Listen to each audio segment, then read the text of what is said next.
अस्सलाम वालेकुम। केमिस्ट्री आज सेकेंड ईयर के लेक्चर के साथ फर्स्ट चैप्टर से हम टॉपिक एक और डिस्कस करने वाले हैं।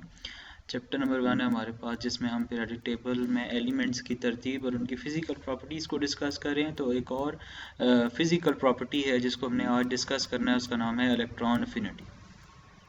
So let's define the change in energy in kilojoule per mole of the natural atom in gaseous phase when an electron is added to the outermost shell of an atom, either it be negative or neutral atom।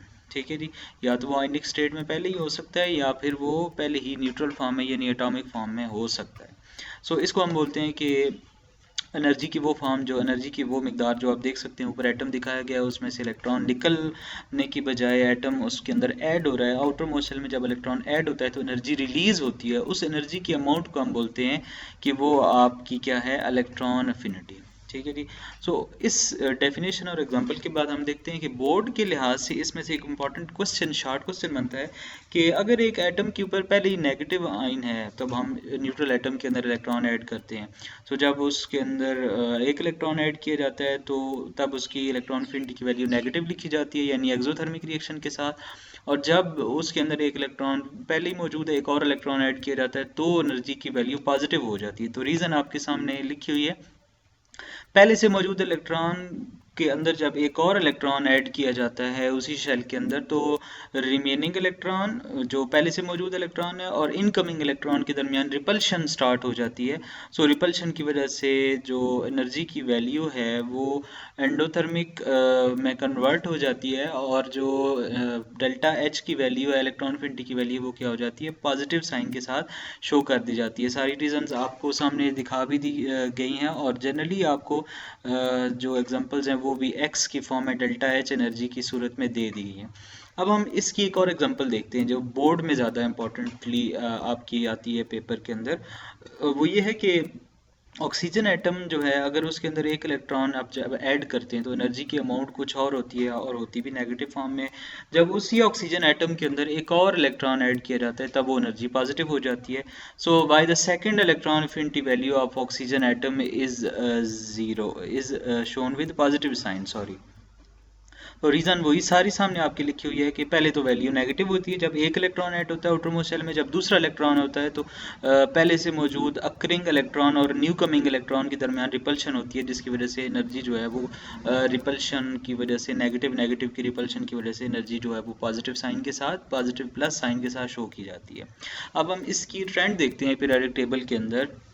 सबसे पहले देखते हैं trend इन group में ये top to bottom elements को जब पढ़ा जाता है वर्टिकली, तब electron affinity decreases down the group and from left to right across the periodic table because the electron affinity higher energy level from, यानी आप ऐसे समझ लें कि जब टॉप टू बॉटम हम एलिमेंट्स को पढ़ते हैं तो जैसे जैसे इलेक्ट्रॉन की तादाद बढ़ती जाती है वैसे वैसे नए कमिंग इलेक्ट्रॉन जो हैं उनको ऐड करना उतना ही आसान हो जाता है रिपल्शन की वजह से। सामने आपको वैल्यूज़ नज़र आ रही हैं, टॉप टू बॉटम डिक्रीज़ है, टॉप टू बॉटम इसकी डिक्रीज़ है। अब हम देखते हैं कि इन पीरियड क्या है, उसका उलट ही होगा। जाहिर सी बात है कि लेफ़्ट टू राइट जब मूव हम करते हैं तो पहले से मौजूद, आपको पता है कि लेफ़्ट टू राइट मूव करते हुए एटॉमिक नंबर बढ़ता है, left to right atomic number बढ़ता है तो शेल्स बढ़ते हैं। जब न्यूक्लियस का जो चार्ज है, शील्डिंग इफेक्ट, वो इंक्रीज़ होता है तो हमें ज़्यादा फोर्स के साथ, ज़्यादा एनर्जी के साथ इलेक्ट्रॉन्स उसमें ऐड करने पड़ते हैं, इसलिए लेफ़्ट टू राइट पीरियड में इंक्रीज़ है, टॉप टू बॉटम ग्रुप में डिक्रीज़ है और लेफ़्ट टू राइट क्या है, इंक्रीज़ है। अब हम इसकी भी एक्सेप्शनल केसेस देख लेते हैं। इलेक्ट्रॉन अफिनिटी जिनकी आप टोटली आप देख सकते हैं कि जो एलिजेंस है उनकी हाईएस्ट अफिनिटीज़ होती हैं, मेटल्स की लोएस्ट अफिनिटीज़ होती हैं, और जो मेटलाइट्स हैं उनकी इंटरमीडिएट होती हैं। मतलब इलेक्ट्रॉन अफिनिटी की वजह से आप मेटालिक कैरेक्टर को भी डिस्कस कर सकते हैं, आइदर कि आप आयनाइजेशन एनर्जी की वजह से भी कर सकते हैं। तो इसकी कुछ एक्सेप्शनल केसेस हैं, यानी कि जो आपके सामने नज़र आ रहे हैं कि एटॉमिक नंबर के कम या ज़्यादा होने की वजह से ये वैल्यू ग्राफिकली किस तरह वेरिएट करती हैं वो आपको सामने ग्रुप वाइज दिखा दिया गया है। अब हम ग्रुप के अंदर इसकी ओवरऑल ट्रेंड को रिवाइज कर लेते हैं, या ग्रुप और पीरियड यानी पीरियोडिक टेबल के अंदर। तो दोबारा से बात करते हैं, टॉप टू बॉटम मूव करते हुए एटॉमिक नंबर बढ़ने की वजह से शेल बढ़ते हैं, नए इलेक्ट्रॉन ऐड करना आसान हो जाता है क्योंकि न्यूक्लियस की फोर्स उतनी ही कम होती है। लेफ्ट टू राइट मूव करते हुए एटम के न्यूक्लियस की पावर स्ट्रांग हो जाती है शील्डिंग इफेक्ट बढ़ने की वजह से, इसलिए हमें ज़्यादा फोर्स, ज़्यादा एनर्जी चाहिए होती है इलेक्ट्रॉन्स को उसके अंदर ऐड करते हुए। इंपॉर्टेंट एक और शॉर्ट क्वेश्चन बनता है कि कौन कौन से फैक्टर हैं जो इलेक्ट्रॉन एफिनिटी की वैल्यूज़ को असरअंदाज करते हैं। तो न्यूक्लियस चार्ज है, पहले आपको बता दिया है लेफ्ट राइट मूव करते हुए। उसके बाद एटम का साइज़ है टॉप टू बॉटम मूव करते हुए डिस्कस किया है। और बहुत सारे एलिमेंट्स जिनकी इलेक्ट्रॉनिक एफिनिटी 0